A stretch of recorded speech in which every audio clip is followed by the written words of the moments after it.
All right, y'all. So am I biased or is Porsha a motherfucking liar? Child, y'all tried to get me together in them comment section last week talking about you biased. You biased cause Kandi your friend. You biased cause Kandi your friend. Some of y'all don't even know the fucking definition of the goddamn word bias. And let me tell y'all something real quick, cause I kinda got an attitude about this shit. Let me tell you something. I didn't get to where the fuck I've gotten 7 years later doing this, being biased. You know what I'm saying? Bitch, I got a very strong spirit of discernment, and what a lot of y'all don't understand and I take for granted is the fact that, bitch, I'm here on the ground, okay? I'm privy to a lot of information that perhaps y'all don't have, and sometimes I forget.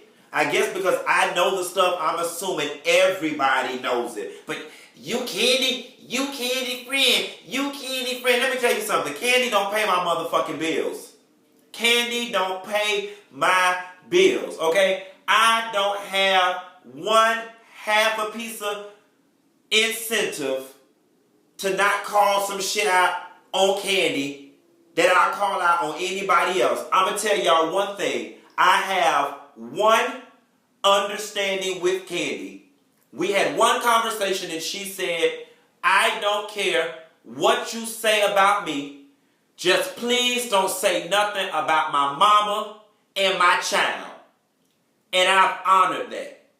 I don't think that's too much to ask because she got enough of her own shit for me to go off on to talk about that lady child. I won't talk about nobody's child, no way. And she said don't talk about her mama. Okay, as a friend, I gave her the courtesy of not going in on her mama because you're right. I go in on everybody else's mama. But as a friend, I don't talk about the lady mama. Other than that, bitch, I call it how I motherfucking see it. And for anybody who watched last week's episode could not tell that Porsha was up there lying, you are a fucking idiot. Okay? Then you look at this episode, Porsha didn't even have no substantial facts. You know what I'm saying? Like, I'm over here, I'm like Tyra Banks with Tiffany. We're rooting for you. We're all rooting for you. I was rooting for Porsha to come with some receipts. And all she could say is, you put my business out. This is exactly what she said.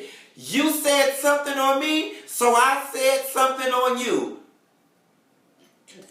I mean, in more words than one, the bitch was basically saying, you said something about me, so I had to say something, so this is what I said. And I'm sorry, you know what I'm saying? This is a prime example of when the shit goes too far. Because honestly and truthfully, if I was Kandi, I would have pulled my weight and done everything possible for that footage to not have made the light of day.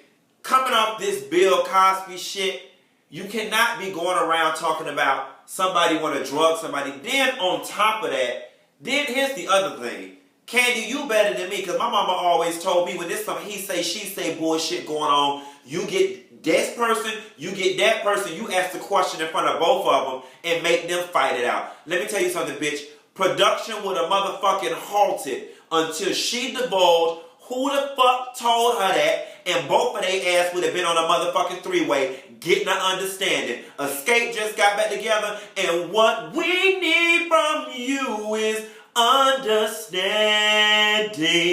Bitch, we wouldn't have left Maui until we got a motherfucking understanding. And it's all about an understanding. We can disagree just as long as we got an understanding. And that shit is not cool. And I'm sorry. I mean, listen, I've been in many situations where bitches back up against the wall, or they embarrassed, or they done created this facade, and so now they fighting for dear life. And that's what Porsha was doing. She was fighting for dear life because she's created this image and this persona that she wants to upkeep, and I get it.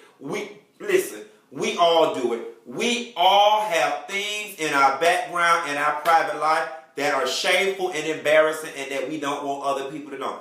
I definitely get it. I understand. I sympathize. But I just don't know that I would have gone to that magnitude. It's kind of like on that Married to Medicine stuff with Lisa Nicole trying to put out there that Dr. Heavenly is an alcoholic. And that lady got a license. Like certain shit is, I know they say all all is fair in love and war, but there's got to be a level of integrity at some point. Not to mention, we've been working together for this long. We've got the, from the looks of things, we're going to be working together again for another 3, 4, 5, 10 years. There's just got to be some level. And now I understand why when Kandi was doing interviews, she was saying, oh, the relationship with she and Phaedra and she and Porsha is probably going to the point of no return. Yeah, I kind of get it. I didn't understand it until I saw this episode, and I'm not going to lie to you. I don't think that that's something I can recover from. Something else that sat weird with me, though. Shamea, you need to figure out. I hate when people put people in situations where they're forced to choose, but there comes a point where you are forced to choose unless you're going to handle the situation one of two ways. Or this way. I think Shamea, you are Portia's best friend.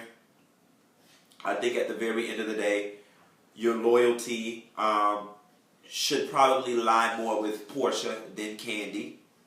However, you forced a relationship with Kandi, and you can't be expected to now just stop talking to Kandi because those two fell out. And I'm assuming Portia's the one who introduced y'all together.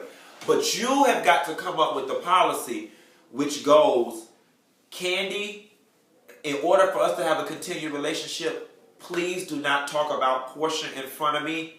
And Porsha, child, that's you and Kandi business. Don't talk about her in front of me, because I ain't gonna lie to you, Shamea. If I was Porsha, I would have felt some kind of way watching that scene with you sitting over at Kandi house. And granted, they wasn't dogging you, but they were talking about you and not in the most positive of lights. If I was Porsha, I'd have just felt some kind of way, because you sitting up there just drinking it up, you're not defending me. Maybe you don't feel comfortable defending me. It's just an awkward situation for all parties involved. And I don't know what the right or wrong answer is. And maybe there isn't one. So the best answer is to just stay the hell out of it. Because I don't know how you supposed to now go have lunch with Porsha today after she watched that scene of what y'all was doing the night before. I just don't. And I'm going to tell y'all something. The truth is still yet to come out. It's still some shit. Listen. It's still some shit under the surface with Phaedra, Kandi, Porsha, and Shamea. When Kandi looked at Phaedra and was like, Phaedra, you know, girl, what she know, girl? Girl, we want to know what she know. It just wasn't a good look. It wasn't a good look. Porsha, I want you to bounce back from this. And the funny thing about it is, real talk, somebody need to get Olivia Pope on the phone. This backpedaling and pussy popping 101. You know what I'm saying? You went from, I never said that.